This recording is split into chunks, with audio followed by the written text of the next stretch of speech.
आपकी मुस्कान देखकर, आपसे बातचीत करके ऐसा लगा कि अरेंज मैरिज नहीं, लव मैरिज रही होगी आपकी। अमिताभ बच्चन ने कहा नहीं कि चेहरा आपका खूबसूरत है, हंसी भी बहुत प्यारी, फिल्मों में क्यों ट्राई नहीं करती? नहीं, ऐसा कुछ नहीं कहा उन्होंने। ऐसा कुछ नहीं कहा कि या बहू है या तो घूंघटी को नहीं निकाले। यहाँ की बात गाँव के अंदर मैंने भी सुनी थी मैं। ऐसा नहीं हुआ सरपंच बनने के बाद में कि कभी पति देव ने चाय बना के पिलाई हो आपको कि सरपंच साहब थक गए हो आज? ऐसा सबसे खूबसूरत चीज ये रही कि आप अमिताभ बच्चन से मिल के आए हैं। हालांकि अब वो बुढ़े हो गए, उस उम्र में अगर वो होते और आप होते तो कुछ देखने का और बातचीत करने का सलीका अलग होता। आप आराध्या से मुलाकात हुई जब आपने आराध्या का जिक्र किया, ऐश्वर्या राय बच्चन के बारे में कोई बातचीत हुई हो कि अमिताभ जी एक बार ऐश्वर्या राय से, तो क्योंकि वो तो आपसे जरा सी बड़ी होंगी, कि उनके तो दर्शन करवाई दीजिए, मुलाकात करवा दीजिए, उनके नंबर ही दे दीजिए। घूंघट निकालने से आप अपने चरित्र को डिफाइन नहीं कर सकते। मैंने बहुत से गांव में ऐसी बहुओं को भी देखा है जो घूंघट निकालती हैं लेकिन अपने सास ससुर की वो सेवा नहीं करती, माता पिता से ठीक से बात नहीं करती, अपनी वैल्यूज़ को वो ठीक से डिफाइन नहीं कर पाती। चक दे इंडिया मूवी आपने देखी होगी, वो हॉकी पे बेस्ड थी। उसके बाद अभी 3 साल पहले एक सरपंच बनती हैं नीरू यादव, देखते ही देखते उनको लोग हॉकी वाली सरपंच कहने लगते हैं। हॉकी वाली सरपंच कहने के पीछे, बनने के पीछे की कहानी उनसे जानते हैं। नीरू जी, सबसे पहली बात तो कि सरपंच कब बनी आप, और ये जो हॉकी का टैग आप पे लगा है, कई लोगों पे कई तरीके के टैग लगते हैं, अच्छे होते हैं, बुरे होते हैं, आप पे हॉकी का लगा, एक लड़की होने के बावजूद। देखिए, मैं सरपंच बनी थी 3 अक्टूबर 2020 को मैं चुनी गई थी सरपंच के तौर के ऊपर। और आपने जैसे पूछा कि आपके ऊपर ये हॉकी वाली सरपंच का टैग किस प्रकार से लगा, तो मैं आपको ये बता दूं कि मेरा खुद का जो रुझान था वो शुरू से खेलों के प्रति था। और जिस प्रदेश से मैं आती हूँ, जहाँ मेरा मायका है हरियाणा, तो वो खेलों के क्षेत्र में हमेशा से ही आगे रहा है। और मेरा ये मानना है कि बच्चियों को भी खेल के क्षेत्र में बढ़ चढ़ के भाग लेना चाहिए। जब मैं सरपंच बनी थी तो मेरी पंचायत में कुछ लड़कियां जो स्कूल टाइम में हॉकी खेली हुई थी, और स्कूल टाइम में जब उन्होंने हॉकी खेली थी वो स्टेट तक खेली थी। लेकिन कहते हैं ना कि जब सुविधाएं नहीं होती और कहीं ना कहीं एक मानसिकता आड़े आ जाती है तो लड़कियों का खेल छुड़वा दिया जाता है। तो वो घर में बैठ गई थी वो लड़कियां। जब मेरे को इस बात का पता चला तो मैंने उनसे बात की, संपर्क किया उनसे, उनके पेरेंट्स से मैंने बात की, और फिर हमारे सामने वो खेलने के लिए दोबारा से तैयार हुई। और लेकिन हमारे सामने उस समय सबसे बड़ी समस्या ये थी कि हमारे पास हॉकी के लिए सुविधाएं नहीं थी, जिसके लिए फिर मैंने अपने सरपंच का जो मानदेय है, मैंने डिसाइड किया कि मैं अपनी बच्चियों के लिए उसका त्याग कर दूंगी। और मैंने उन्हें हॉकी की जो भी सुविधाएं थी वो मैंने उपलब्ध करवाई। राजस्थान में उस समय ग्रामीण ओलंपिक खेलों का आगाज़ हुआ। हमने अपनी पंचायत में हॉकी की एक अच्छी टीम हमने बनाई, क्योंकि उस समय हमारे पास हॉकी का ग्राउंड नहीं था। तो मैं उन बच्चियों को लेके अपने पंचायत से 10 किलोमीटर दूर एक हमारे यूनिवर्सिटी पड़ती है, उसमें हॉकी का ग्राउंड था, वहाँ मैं उनको दोनों समय लेके जाती थी तैयारी करवाने के लिए। एक हमने प्राइवेट कोच उनके लिए रखा, और जिसका परिणाम ये हुआ कि मेरी पंचायत की जो लड़कियाँ हैं वो ब्लॉक स्तर पर विजेता रही, और डिस्ट्रिक्ट लेवल पर उनको खेलने का मौका मिला उन बच्चियों को, और उनके अंदर एक कॉन्फिडेंस आया कि लड़कियाँ भी खेल सकती हैं। और पंचायत में एक ये प्रेरणा बनी वो बाकी बच्चियों के लिए, उनको देखकर और बच्चियां भी ग्राउंड में आने लगी। क्योंकि पहले देखा ये जाता था कि गांव में मोस्टली जो फील्ड होती है वहां पर लड़के ही ज़्यादा खेलते हैं, लड़कियां खेलने आती नहीं हैं। कहीं ना कहीं परिवार की मानसिकता होती है, गाँव वालों की मानसिकता होती है कि बच्चियाँ खेल कर करेंगी क्या। तो एक इस मानसिकता को मैंने तोड़ा और बच्चियों को मैं ग्राउंड तक लेके आई। हालांकि घर से लेकर ग्राउंड तक लाने में के उस सफ़र में काफ़ी दिक्कतों का मैंने सामना किया, लेकिन उनका सामना करते हुए लेके मैं उनको वहाँ तक आई। और आज मेरी पंचायत के अंदर लड़कों से ज़्यादा लड़कियां जो है वो ग्राउंड पर खेलती हैं। चलिए, वो तो काम आएंगे आपके, दोबारा भी सरपंची के इलेक्शन आए रहे हैं तो वो तो वोटों में तब्दील हो गए। मैं एक सवाल और कर लेता हूँ, उसमें बहुत बेसिक सा है कि आप लड़कियों को लेके जाती थी इतनी दूर। पहली बात तो कि गार्जियंस को कन्विंस करना, किसी भी लड़की की माँ बाप को कन्विंस करना बहुत मुश्किल काम है। दूसरा, आप खुद भी एक महिला हैं, आपके घर में भी कई काम होते हैं, सास ससुर भी बड़े आजकल दूसरे टाइप के होते हैं कि उनको भी काम चाहिए, सरपंच है तो है। तो एक हरियाणा की बेटी ने राजस्थान में आके इस तरीके का कमाल किया, ये किस तरीके से? सबसे पहली बात तो आपने अपने पति को कन्विंस किया होगा, सास ससुर को, उसके बाद में उनके गार्जियंस को, ये कैसे हुआ सब? देखिए, जब भी कोई लड़की या कोई महिला कुछ भी काम करने के लिए जब बाहर निकलती हैं तो उसके लिए आसान नहीं होता काम करना, क्योंकि हमें अपने आप को प्रूव कहीं ना कहीं पुरुषों से एक कदम आगे हमें प्रूव अपने आप को करना पड़ता है। तो समस्याएं और दिक्कतें बहुत आई, लेकिन मैं इस चीज़ में अपने आप को खुशनसीब मानती हूँ कि मेरे हस्बैंड हैं वो काफ़ी सपोर्टिव हैं और उन्होंने मुझे काफ़ी सपोर्ट इस चीज़ के लिए किया कि अगर तुम करना चाहती हो तो बिल्कुल करो और जो भी करती हो उसमें अपना 100% दो। तो इस प्रकार से परिवार का मुझे सपोर्ट रहा इस चीज़ के अंदर और मैं ये अच्छे से कर पाई। और लड़कियों को लाने की बात रही तो उनके पेरेंट्स को मैंने कन्विंस किया, उनको मैंने ये विश्वास दिलाया कि आप अपनी बेटियों को मेरे विश्वास के ऊपर भेज रहे हो और मैं हर वक्त उन बच्चियों के साथ रही हूँ और साथ रहती भी हूँ। मैंने उन्हें ऐसे नहीं, एक माँ के जैसे मैंने उन बच्चियों की देखभाल की है, उनको सपोर्ट किया है। तो कहीं ना कहीं उनके परिवार का जो विश्वास मेरे ऊपर था वो विश्वास इस चीज़ में काम आया और वो विश्वास अभी भी बना हुआ है।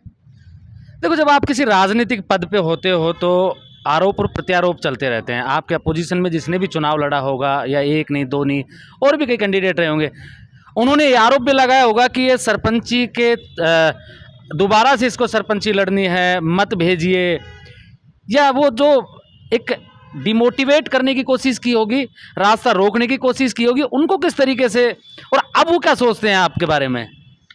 देखिए, जब कोई महिला ऊपर चढ़ सक्सेस की जब सीढ़ियाँ चढ़ती हैं तो उसको खींचने वाले तो बहुत ज़्यादा मिल जाते हैं, लेकिन मेरा मानना ये है कि हम जो काम कर रहे हैं उसमें अपना 100% दें और उस काम के ऊपर अपना फोकस रखें।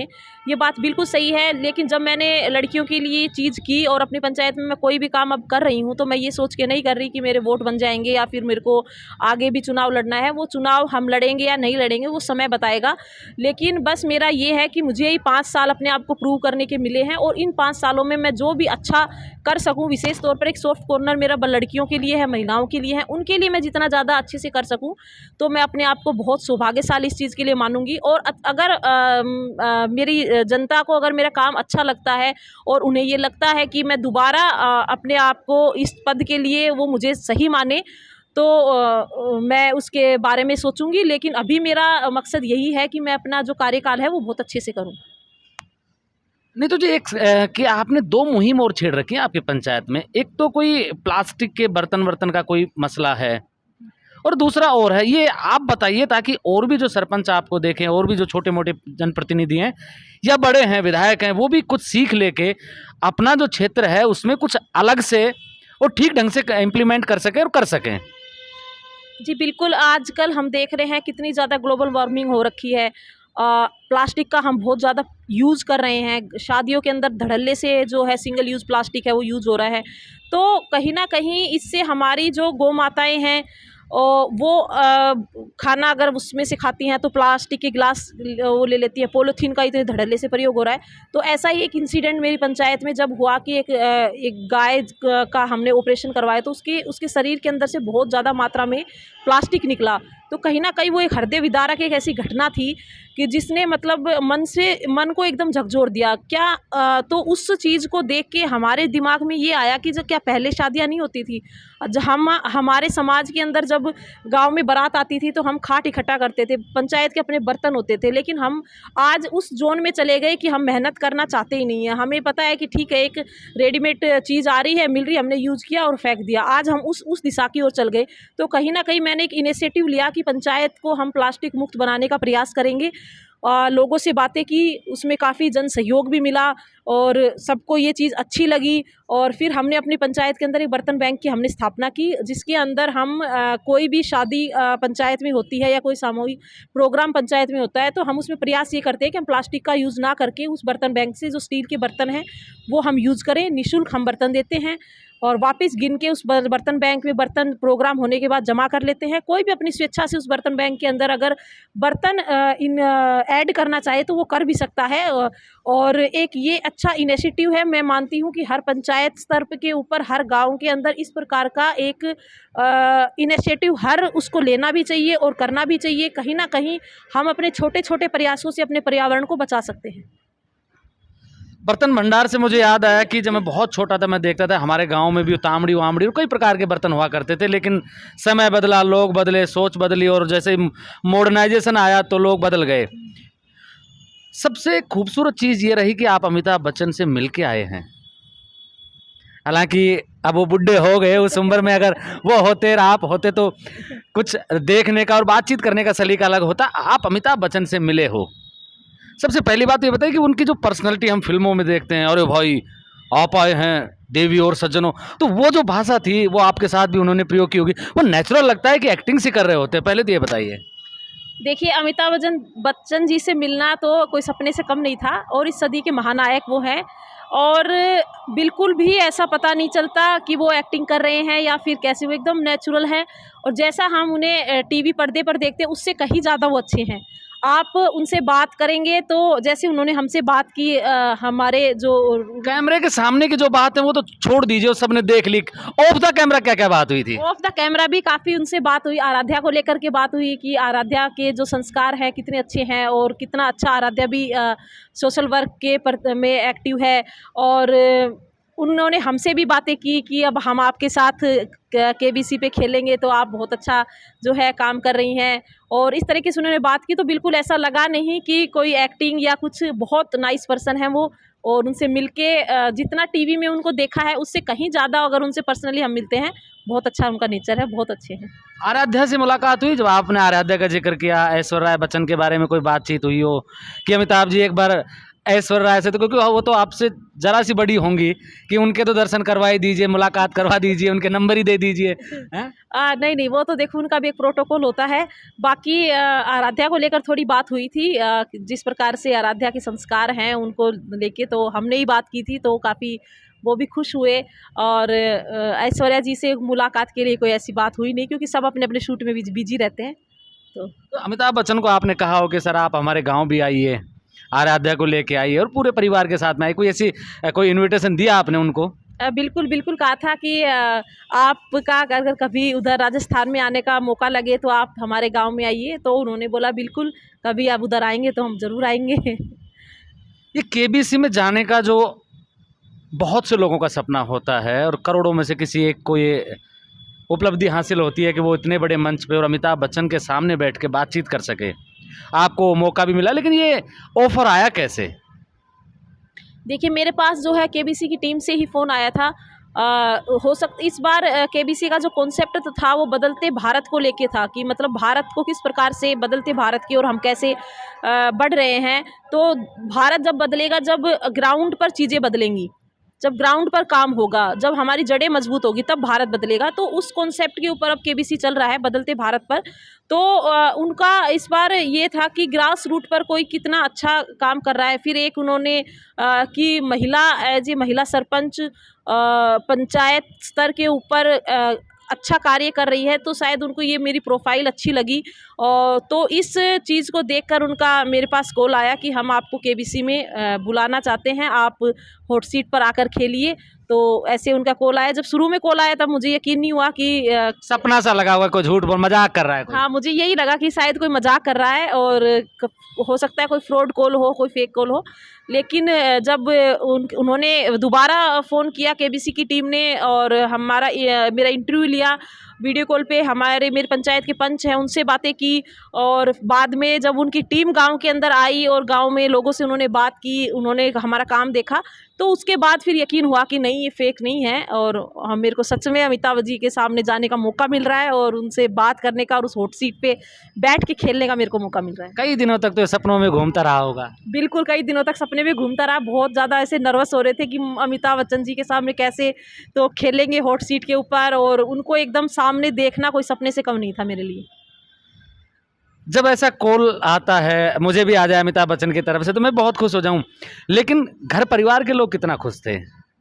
बहुत ज़्यादा खुश थे घर परिवार के लोग भी।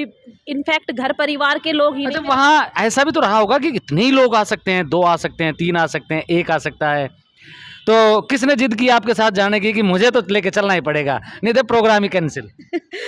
जिद तो सबने की थी कि हमें भी लेके चलो, हमें भी लेके चलो, लेकिन मैं मेरे हस्बैंड को लेके गई थी साथ में और उन्होंने हॉकी की टीम, जो मेरी हॉकी की टीम है, उसको उन्होंने बुलाया था, तो मैं उनको ही, वरना मेरा बस चलता तो मैं सबको लेके जाती। और गांव वाले तो बहुत ज़्यादा खुश हो गए थे कि हमारा गांव को बम्बई में भी देखा जाएगा और पूरा भारत उसको नेशनल टीवी पे देखेगा, तो सबकी खुशी का ठिकाना ही नहीं था, बहुत खुश थे सब।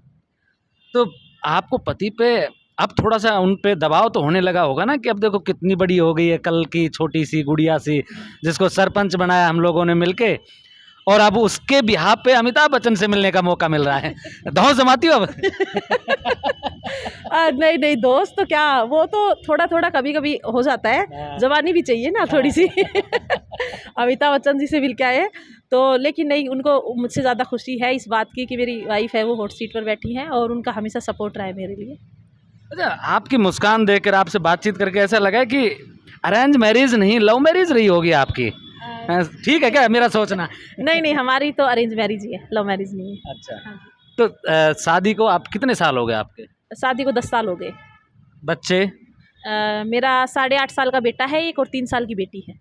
लगती नहीं हो खैर, लेकिन बच्चों को नहीं लेके गए आप? नहीं, मैं मेरे बेटे को लेके गई थी, और बेटी की थोड़ी तबीयत ख़राब थी, इस वजह से बेटी को नहीं लेके गई, बेटे को मैं लेके गई थी साथ में। फ़ोटो भी खिंचवाई उसके अमिताभ बच्चन जी के साथ में। अच्छा। हाँ। नहीं, और वहाँ जो आपने एनवायरनमेंट देखा होगा, जैसे हम लोग तो टीवी पे देखते हैं, हो सकता है किसी दिन हमें भी लाइव देखने का मौका मिले, बैठ के बात करने का मौका मिले, लेकिन आपने उन चीज़ों को देखा, वो जो दिखाई देता है स्क्रीन पे, वो कितना नेचुरल है? क्या उसमें से कोई कट पेस्ट किया जाता है, पहले कुछ समझाया जाता है, या फिर वो बिल्कुल ओरिजिनल चीज़ें होती हैं कि उसमें कोई कट पेस्ट नहीं होता, कोई समझाया नहीं जाता, जो भी है वो कैमरे के सामने है, उससे पहले कुछ नहीं बताया जाता आपको? बिल्कुल कुछ भी उसमें कट नहीं होता, कुछ भी बताया नहीं जाता। उसके अंदर क्वेश्चंस यहाँ तक कि केबीसी की टीम तक को पता नहीं होती, जो सॉफ्टवेयर में क्वेश्चंस होते हैं क्या अगला कौन सा क्वेश्चन आएगा उन्हें भी नहीं पता होता, ना अमित जी को पता होता है और ना ही केबीसी की टीम को पता होता है कोई भी क्वेश्चन वगैरह। सब कुछ बिल्कुल ओरिजिनल होता है। हमें एक बार हॉट सीट पे बिठाया जाता है और तुरंत जो हमसे बातचीत जो आपने टीवी में देखा सेम वही होता है, बातचीत होती है, क्वेश्चंस पूछे जाते हैं और कुछ भी पहले से कुछ भी बताया नहीं जाता। अमिताभ बच्चन सामने बैठे हों और फिर सवाल और पूछे जा रहे हों, वो भी अनएक्सपेक्टेड, आपसे कहा जाता है कि आपसे पूछा ही जाएगा, बताना आपको ही है। कितनी नर्वस थी, क्या मन में चल रहा था, कितना जीत के लाने की प्लानिंग थी, और जो जीत के लेके आई पैसे उनको कहाँ लगा दिया, कितना सोना खरीदा, कितना चांदी खरीदी? देखिए जब क्वेश्चंस पूछे जा रहे थे पर हमें केबीसी की टीम ने पहले बोल दिया था कि आप पढ़ के आइएगा, और जब क्वेश्चंस पूछ रहे थे और अमित जी जब सामने बैठे थे और वो तब वो क्वेश्चन पूछ रहे थे तो बहुत ज़्यादा नर्वस थे। लेकिन जैसे कि मैंने आपको पहले भी बताया कि अमित सर का नेचर बहुत अच्छा है, तो जब उन्होंने हमसे ऑफ कैमरा शुरू में जब बात की थी तो कहीं ना कहीं थोड़ी नर्वसनेस वो ख़त्म हो गई थी, और बहुत अच्छे से उन्होंने बात की। हमारी बातें हो रही थी, बीच में क्वेश्चंस के आंसर्स हो रहे थे, तो नर्वसनेस जो पहले जब हॉट सीट पे नहीं बैठे थे उससे पहले जो नर्वसनेस थी वो हॉट सीट पे बैठने के बाद थोड़ी कम हो गई थी, क्योंकि अमित जी का नेचर काफ़ी अच्छा था और वैसे वो सामने बैठे थे तो थोड़ा थोड़ा नर्वस तो हम थे ही। तो अमिताभ बच्चन ने कहा नहीं कि चेहरा आपका खूबसूरत है, हंसी भी बहुत प्यारी है, फिल्मों में क्यों ट्राई नहीं करती? नहीं, ऐसा कुछ नहीं कहा उन्होंने, ऐसा कुछ नहीं कहा। आपने इशारा दिया हो कि सर मुझे भी देख लीजिए, कहीं एडजस्ट हो जाए तो। नहीं नहीं, हम तो अपनी पंचायत में अपनी जनता के बीच में रह के बहुत खुश है। अभी मैं सुन रहा था कि एक दो दिन बाद में आपका कहीं कोई बड़े चैनल हैं, आज तक है, वहाँ भी कोई इंटरव्यू की बात चल रही है आपकी, कोई फ़ोन वोन आया आपके पास में, वहाँ भी जा रही हैं आप? हाँ अभी है, वो देखना आप जब आएंगे तब। आएंगे तब। हाँ। तो ऐसा जब अचानक से चीज़ें बदलती हैं, अचानक से सब कुछ बदल गया आपका, कैसा महसूस हो रहा है? अब सेलिब्रिटी की तरह हम भी कहीं से चल के आए आपका इंटरव्यू करने, ये तो आप जयपुर में पकड़े गए, नहीं तो आपके घर भी आना पड़ता है हमें, तो कैसा महसूस होता है? अच्छा महसूस होता है काफ़ी, और चीज़ें बहुत जल्दी एकदम से केबीसी के शो जैसे ही लॉन्च हुआ है उसके बाद तो काफ़ी चीज़ें बदल गई। लोगों के बहुत फ़ोन आते हैं, लोगों की बहुत एक्सपेक्टेशंस जो हैं वो बढ़ गई हैं कहीं ना कहीं। और उस शो के बाद में सबसे ज़्यादा कौन सा सवाल पूछा जा रहा है आपसे? सबसे ज़्यादा यही सवाल पूछा जा रहा है कि आपको हॉट सीट पर बैठ के और केबीसी में जाके कैसा लगा, यही सवाल सबसे ज़्यादा पूछ रहे। अमित जी कैसा नेचर था, वहाँ आप बम्बई गए तो वहाँ मतलब क्या सब उस सेट के ऊपर हुआ, और आप अमित जी के सामने हॉट सीट पर खेल के आए तो आपको मतलब आपको कितनी खुशी हो रही है, यही क्वेश्चन सब पूछ रहे हैं सब। पैसे का नहीं बताए, पैसे का क्या क्या जो जीत के आए? जी वो हमने चैरिटी के लिए खेला था, वो हमने जो चैरिटी है उसमें डोनेट कर दिए थे समाज कल्याण के लिए, वो पैसे हम नहीं लेके आए। अब एक अंतिम सवाल और कर लेते हैं आपसे चलते चलते कि एक लड़की के लिए बड़ा मुश्किल होता है बिना घूंघट के अपने ससुराल में रहना। आप जब नई आई थी 10 साल पहले और अब में कितना फ़र्क पाती हैं? घूंघट आपने रखा था या फिर पहले दिन से इसी तरीके से थे आप? और क्या संदेश इस समाज को देना चाह रही हैं बदलते परिवेश में? जिस तरीके से फुहड़ता आ रही है, जिस तरीके से फ़िल्में आ रही हैं, जिस तरीके से सामाजिक रिश्ते तार-तार हो रहे हैं, तो आप क्या सोचती हैं? और घूंघट को लेके स्पेशल? देखिए, मैं मेरी बात आपको बता दूँ, जब मैं शादी करके आई थी तो मैंने घूँघट नहीं निकाला था। मैं शुरू से ही घूँघट नहीं निकालती हूँ और मैं घूँघट का विरोध भी नहीं करती और लेकिन ठीक है, कुछ महिलाएं निकालती हैं, लेकिन हमारे सनातन धर्म ने में घूँघट का कभी हमारी संस्कृति में नहीं था। ये मेरा मानना है इस चीज़ को। और घूँघट निकालने से आप अपने चरित्र को डिफाइन नहीं कर सकते। मैंने बहुत से गाँव में ऐसी बहुओं को भी देखा है जो घूँघट निकालती हैं, लेकिन अपने सास-ससुर की वो सेवा नहीं करती, माता-पिता से ठीक से बात नहीं करती, अपनी वैल्यूज़ को वो ठीक से डिफ़ाइन नहीं कर पाती। तो मैं मैं खुद नहीं निकालती, लेकिन मैं और महिलाओं को भी ये कहती हूँ कि घूँघट आपको ये ज़रूरी नहीं है कि आप उसको निकालो। आपके मन में अपने बड़ों के लिए रिस्पेक्ट होनी चाहिए। आप जो काम अपना कर रहे हो उसको 100% उसको दो, अच्छे से करो। समाज में एक अच्छा एग्जाम्पल आप सेट करो। और ये नहीं है कि हमने घूँघट, और जो महिलाएं निकालती हैं घूँघट, मैं उनका विरोध भी नहीं करती, क्योंकि बहुत सी महिलाएं हैं जो घूँघट के पीछे रह के भी बहुत अच्छे काम कर लेती हैं। तो घूँघट हमारी रूढ़िवादी कहीं न कहीं एक सोच थी जो थोप दी गई थी, लेकिन कुछ महिलाएं उसको अपना एज ए संस्कार का कि उससे भी ओढ़ती हैं और उनकी परंपरा है उसको लेके भी निकालती है घूँघट। लेकिन मैंने नहीं निकाला, तो मुझे जब मैंने शुरू में नहीं निकाला था तो काफ़ी ये सब चीज़ें मुझे भी सुनने को मिली थी कि या बहू है या तो घूँघट ही को नहीं निकाले। यहाँ की बात गाँव के अंदर मैंने भी सुनी थी मैं। लेकिन मैंने फिर अपने आप को अच्छे से अपने ससुराल में सभी को, मैं बड़ों की मैंने इज्जत की, मैंने अपनी ड्यूटीज़ हैं उनको मैंने अच्छे से निभाया है। तो मैंने ये सोच बदली है कि जो घूँघट नहीं निकालती वो बहुएं भी अच्छी होती हैं। अब एक बात और पूछ लेते हैं कि सरपंच बनने के बाद में आपकी जो निजी ज़िंदगी है उसमें कितनी तब्दीली, कितना बदलाव आया है? क्योंकि घर की बहू जो होती है, अगर कोई भी सदस्य बाहर से आता है तो चाय की, पानी की, खाने की, साफ़ की, सफाई की, पति की, सास की, ससुर की, बेटे की, बेटी की, और भी कोई आ जाए तो सबकी सेवा करने का हक बहू को होता है। और बहू सरपंच बन जाए तो इन जिम्मेदारियों से कुछ मुक्ति मिलती है क्या? देखिए, हमें तो किसी भी चीज़ से मुक्ति नहीं मिलती, चाहे हमें घर संभालना हो या पंचायत संभालनी हो। और नहीं, आप अपने जो भाषा बोल रही थी ना उसमें बोल के बताइए एक बार। हमें तो किसी चीज़ से मुक्ति नहीं मिलती। जैसे हमें घर अगर संभाल रहे हैं हम तो चाहे बाहर भी महिलाएं जो हैं वो अपने बाहर कार्य क्षेत्र में भी काम करें, लेकिन घर को काम तो उन्हें जब भी करना पड़े है। हम माँ तो हैं, हम पत्नी भी हैं, हम सरपंच हैं, लेकिन साथ में माँ भी हैं, बेटी भी हैं, बहू भी हैं, पत्नी भी हैं। तो उन दायित्व से हम भाग नहीं सकते। हाँ, उन्हें मैनेज करके हमें चलना पड़ता है। तो कई बार तो बहुत थकान भरा दिन हो जाता है कि बहुत भाग दौड़ हो जाती है, लेकिन ठीक है, उसको मैनेज करते हैं और अपनी दिनचर्या को अच्छे से निकालते हैं। ऐसा नहीं हुआ सरपंच बनने के बाद में कि कभी पति देव ने चाय बना के पिलाई हो आपको कि सरपंच साहब थक गए हो आज? ऐसा कह देते हैं, वो पिला देते हैं चाय, ऐसी बात नहीं है कि नहीं पिला। मन से पिलाई होगी आज सरपंच साहब थके हुए हैं? हाँ, पिला देते हैं, चाय बना देते हैं कई बार। मन से भी पिला देते हैं, या वरना बाहर से खाना मंगा देते हैं, कर देते हैं इतना। खुद के हाथ से बना के नहीं खिलाएंगे? नहीं, हाथ से बना के खिलाना नहीं आता उनको। अच्छा। इसलिए हाथ से बना के खिलाना नहीं आता। तो ये हैं हमारे साथ में बुहाना से सरपंच हैं नीरू यादव, जिन्हें हॉकी वाली सरपंच भी कहा जाता है। आप मेरे साथ देख रहे हैं ब्लैक एंड व्हाइट सच। मैं महेंद्र यादव। जय हिंद, जय भारत।